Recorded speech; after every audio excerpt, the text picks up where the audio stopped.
Me estoy dirigiendo al Congreso de la Nación para hablar con un diputado. Usted lo tiene, la mesa de enlace, un experto en el campo, pero ya no es un diputado, digamos, del campo, ya es un diputado radical con historia en Juntos por el Cambio. Pero me interesa hablar de la necesidad o la realidad del campo de hoy, ¿no es cierto? Estas benditas retenciones que muchas veces se toman como una necesidad para que el Estado cobre impuestos. Pero ¿están ahogando o no al productor agropecuario? De esos temas y otros más hablaré en este mano a mano con Ricardo Buyalde. No se pierda esto. Ricardo, cuando hablamos de la actividad que nuclea el campo, cuando decimos el campo, la actividad rural, ¿de cuánta gente hablamos? Hablamos de... Hay 300.000 establecimientos agropecuarios, ¿sí? Entonces... podemos suponer que es un poquito menos de productores, algún productor que tenga 2 establecimientos, pero en realidad estamos hablando de casi 300.000 productores agropecuarios. De ahí tenés que desagregar algunos que son agrícolas, otros ganaderos, otros mixtos, pequeños productores, pero... Claro. 300.000 entre chicos, medianos y grandes. Exactamente, 300.000. Supongo que cada uno de ellos tiene personal contratado que aumenta esos 300.000. Cuando vos sumás a los trabajadores, ¿de qué volumen hablas? En realidad, cuando miramos y sumamos el sector agropecuario, estamos hablando en total de alrededor del 30% del empleo registrado. Es mucho porque tenés que sumar todo, ¿no? Y también hay muchas actividades, yo no te voy a mentir porque esta es una charla sincera y si uno no fuera sincero, que hay muchos problemas fundamentalmente con el trabajo temporario. Pero eso tiene mucho que ver con nosotros como políticos, si querés la culpa, que con el propio productor o el trabajador. ¿Por qué? ¿Falta normativa o qué? No, porque hay normativas que no condicen con la realidad, Marcelo. Porque ponemos normativas que se tienen que conectar en Wi-Fi y dar el alta en el momento, y hay lugares en el campo donde no hay Wi-Fi. ¿Cómo das de alta a un trabajador? Vos tenés que hacer una cosecha de frutilla en Mendoza, que tenés que empezarla muy temprano a la madrugada, y si no... Entonces, si no tenés Wi-Fi o no lo podés tener, tenés problemas con el Ministerio de Trabajo. Entonces, yo creo que el sector agropecuario hay que mirarlo como vos lo mirás. Desde los 300.000 productores, con su familia, con el empleo, estamos hablando de alrededor del 30% de los trabajadores directos.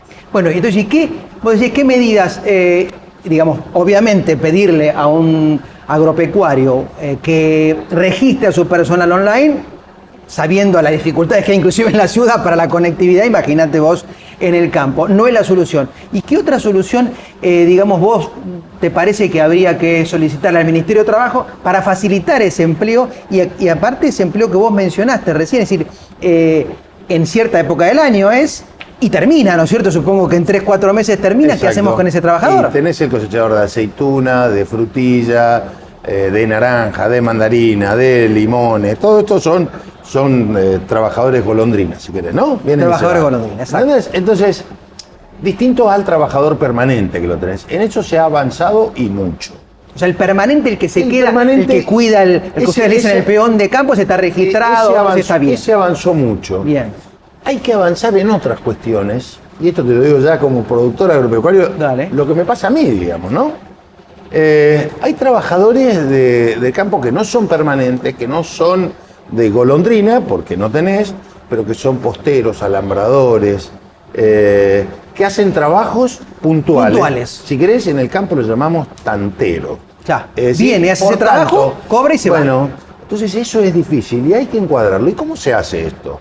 Conociendo la realidad del campo, yo planteándote desde la realidad del lugar, y te digo, che, mira, Marcelo, tengo este problema, este tipo viene, no tiene quit, no tiene factura y trae 3 ayudantes y yo soy solidariamente responsable. Es decir, ayudemos que esos 4 que vienen, porque viene Marcelo para hacerme un alambrado y trae 3. Lógico. En realidad, de casualidad tienen DNI mucho, por decirlo de una manera. Tal cual. Yo me acuerdo la época de la mesa de enlace. ¿En qué quedó eso? ¿Sigue la mesa de enlace funcionando? La mesa de enlace sigue.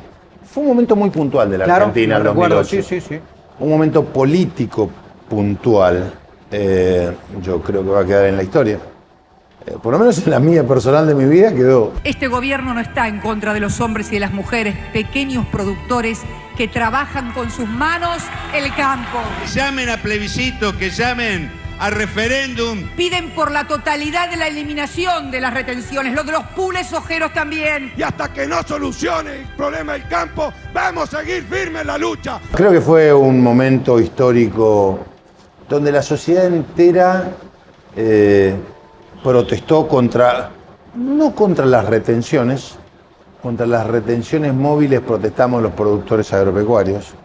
En ese momento la sociedad protestó contra una forma de hacer política, el destrato, la prepotencia. Contra el campo, había una cuestión direccionada hacia el campo, negativamente hacia el campo, ¿no? Sí, era el oligarca, el avaro, palabras de Cristina. ¿Ese fue el primer gobierno de Kirchner o el primero de Cristina? Eso fue el primer gobierno de Cristina. Cristina asume en diciembre del 2007 y este conflicto fue en marzo del 2008. Restrinjan sus ventas de grano solo a lo necesario, mientras no le paguen lo que corresponde. No regalemos nuestro trabajo a un grupo de mafiosos. La única forma de pacificar un pueblo, la única forma es gobernando con la democracia y acordándose, señora presidenta, que el interior también existe y el campo argentino le ha dado la suficiente riqueza para que ustedes puedan gobernar. Fue un momento muy puntual donde el conflicto excedió campo-gobierno y fue sociedad. Imposible olvidar el acto de Rosario. Nunca en mi vida vi tanta gente. Nunca me emocioné tanto en un acto. Vos levantabas la vista y eran miles de banderas argentinas y cientos de miles de personas. Lo mismo acá en Avenida Libertador. Entonces son cosas que te quedan. Después la política es muy dinámica. Y ahí entraste a la política vos, ¿no es cierto? Ahí entro a la política en el año 2009. ¿Cómo? Porque ese era un momento muy particular de la oposición en la Argentina. Yo nunca había militado en política. ¿Vos Mis padres militabas en qué? En el ruralismo. En el ruralismo, en las en confederaciones rurales argentinas. Bien. Yo consideraba que no podías hacer política partidaria y política gremial, y me mantenía ahí. Después entendiste que son posibles. Pero no hice ruralismo. Si bien dejaste el ruralismo y te dedicaste a la política. Porque me parece que debe ser así, digamos, ¿no? Bien. Porque si no, estoy comprometiendo a mis pares productores atrás de... Entonces yo vengo acá, mi corazón es de productor agropecuario y de dirigente rural, pero tengo la representación de toda una sociedad. La del productor agropecuario, la del maestro, la del enfermero, la del barrendero, todo, la del trabajador, médico. todo, exactamente. Representa una sociedad y a veces a mis amigos del campo no les gusta algunas cosas, tampoco, pero bueno, uno tiene Pero vos tenés que ver el bien común de toda la ciudadanía. el conjunto de la sociedad. Ustedes formaron parte de Cambiemos y del gobierno de Macri. Sí. ¿Se sienten parte de los resultados que se lograron en esos 4 años de gobierno? ¿Les parece que lograron cosas desde que el radicalismo quería lograr? A ver, el año 2015 creo que la gran falencia del radicalismo es que no fue un acuerdo o un frente de gobierno, fue un frente parlamentario, ¿sí?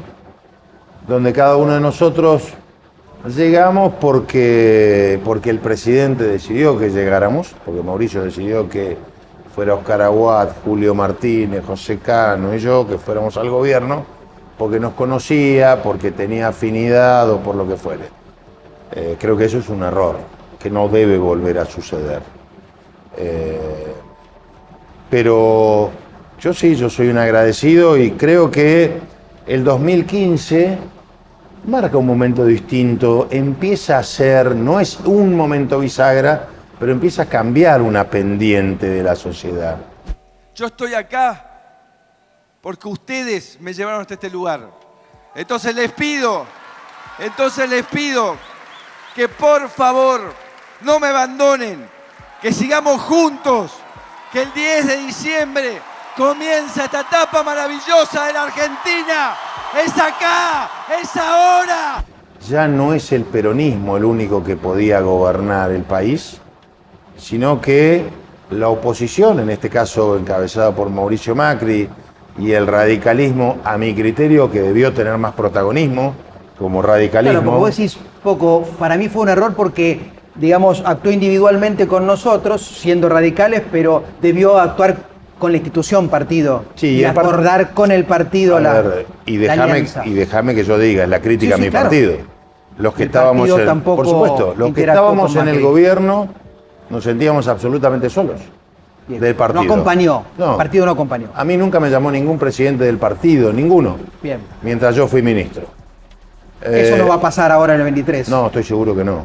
Porque se aprenden de los errores. Lógico. Entonces, y entonces si vos me decís me siento parte, sí. Y estoy de acuerdo con todo, no.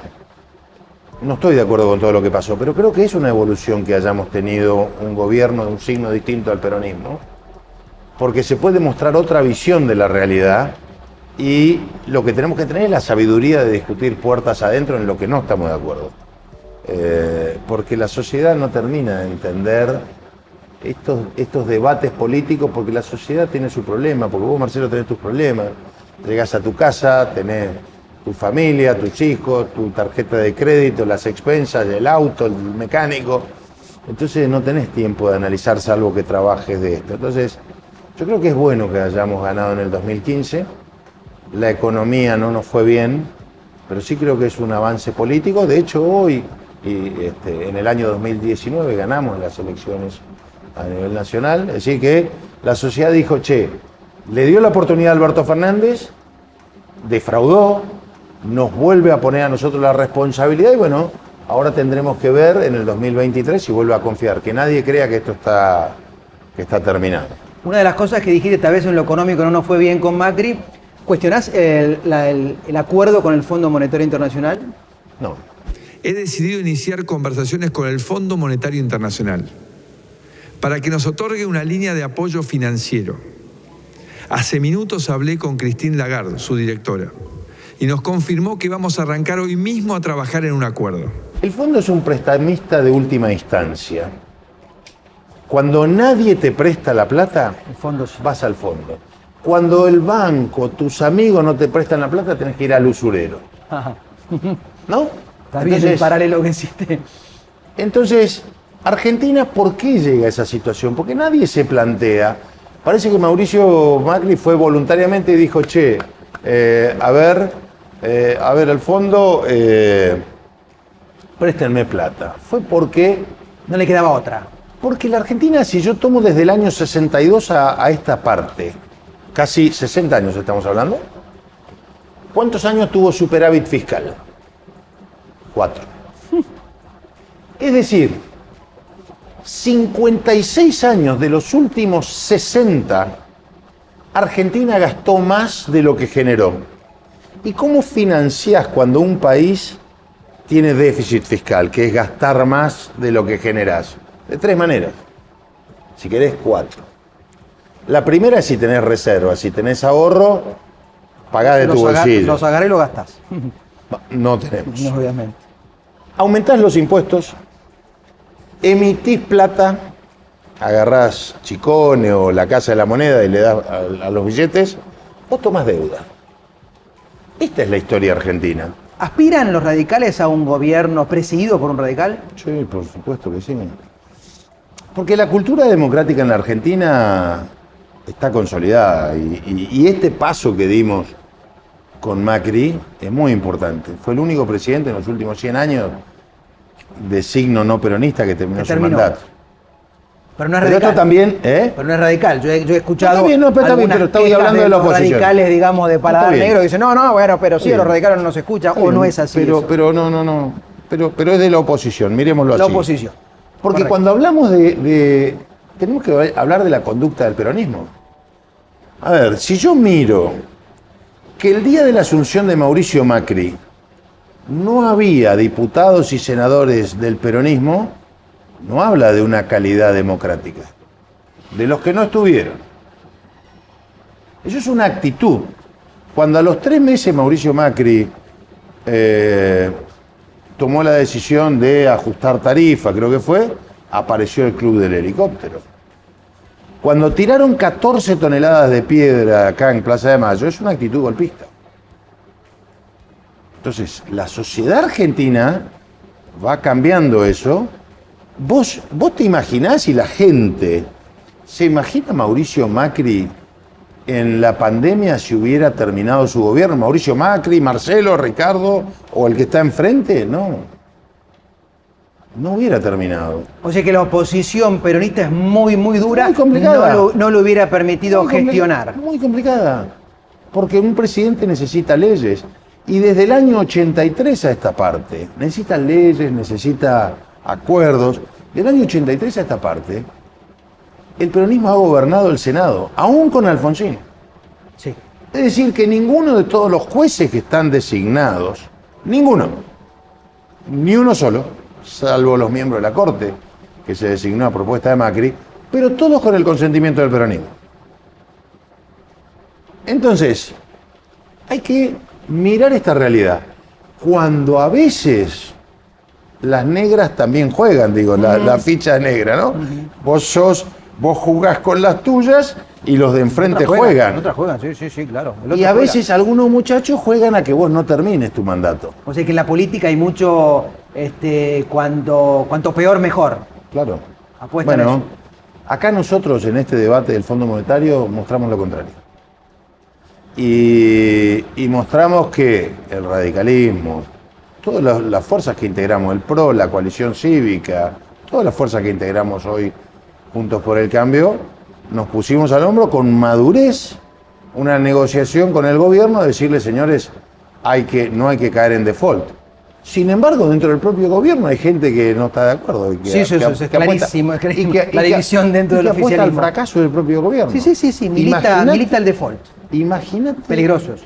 Imagínate si nos hubiera tocado a nosotros, que la gente piense, si nos hubiera tocado la pandemia, si nos hubiera tocado Mauricio Macri festejando en Olivos, si nos hubiera tocado el vacunatorio VIP, que no haya vacunas, esta inflación y esta refinanciación, ¿qué le hubiera pasado a ese presidente? Hubiera sido durísima la oposición. ¿Lo ves a Macri volviendo? ¿Lo ves a Macri volviendo en el 23? Amo este país y los amo cada uno de ustedes.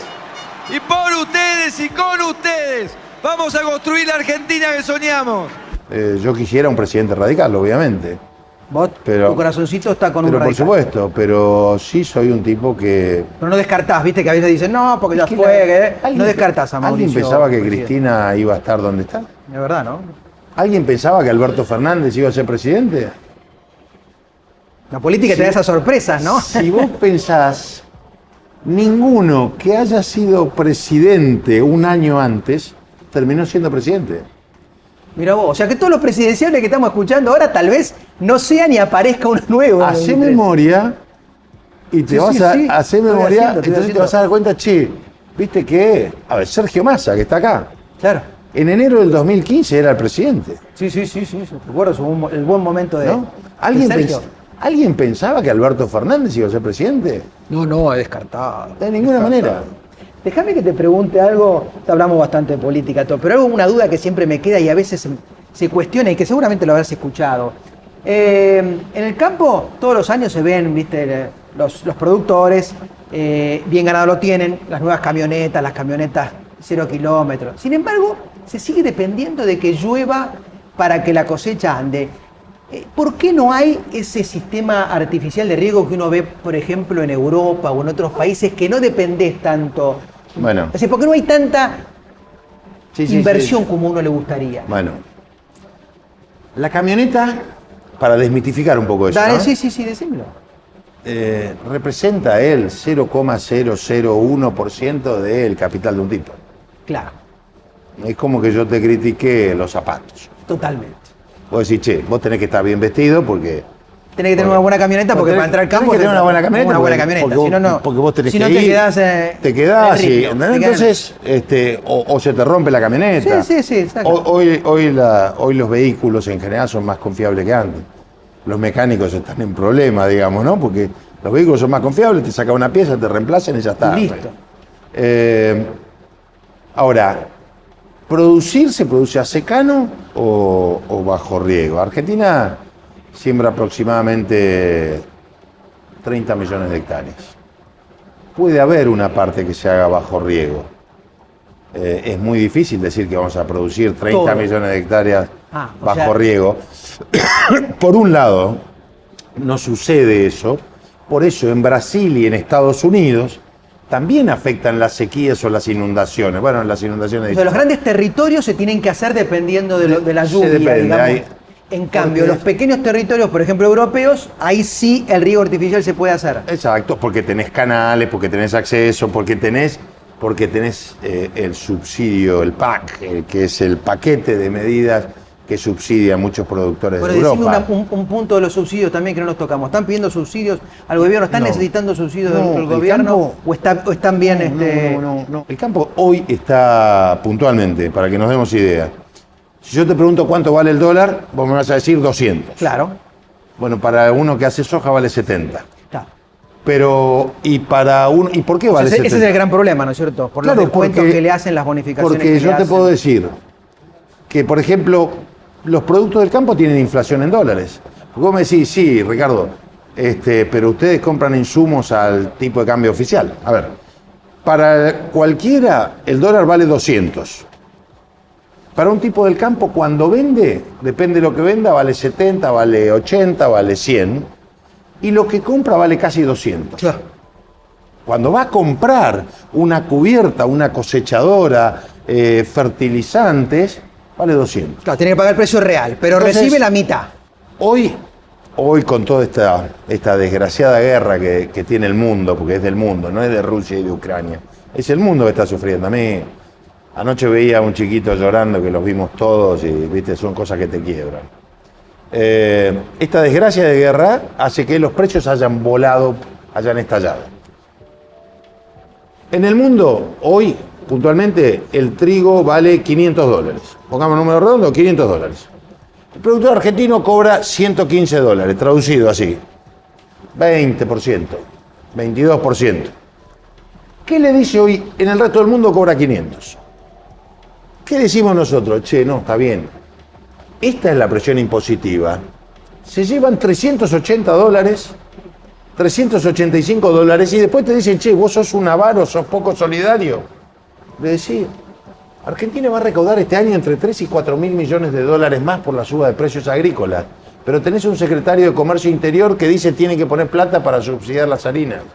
El productor no tiene, se va a atrasar en la tecnología, no invierte más, porque el Estado le saca la plata. ¿Y eso podés hacer cambios acá del Congreso de la Nación? O sea, supuesto concretamente que se vos puede. estás diciendo, Sí, bajemos las pero- retenciones. O sea, basta de retenciones ver. tan altas porque, digamos, todo el esfuerzo que hacemos, todo el trabajo que hacemos no nos alcanza. Mira, nosotros representábamos el 3% en la década, vos me decís, che, 1930, ok, Sí. te muestro 1930, casi 100 años, 90 años, pero te muestro cómo estábamos y cómo caímos. No lo mires como 100 años para atrás, porque si proyectábamos lo que pasaba en 1930, es distinto. En 1930 representamos más del 3% del comercio mundial. Hoy representamos menos del 0,5%. Entonces, cuando vos no invertís, perdés mercados, no generás empleo, te aparecen competidores a la vuelta del mundo. Antes tu competidor era el de al lado, ahora es el del otro lado del mundo. Entonces, ¿qué necesita el campo? Se pueden hacer cosas de acá. Necesita que no le den una mano, no le den ningún subsidio. Sáquenle la pata de encima, pero no para que el productor se la lleve al bolso. Los productores no tienen casa en Punta del Este, ¿eh? Fíjate quién tiene casa en Punta del Este. Que no está mal que la tengas y la tenés por derecha.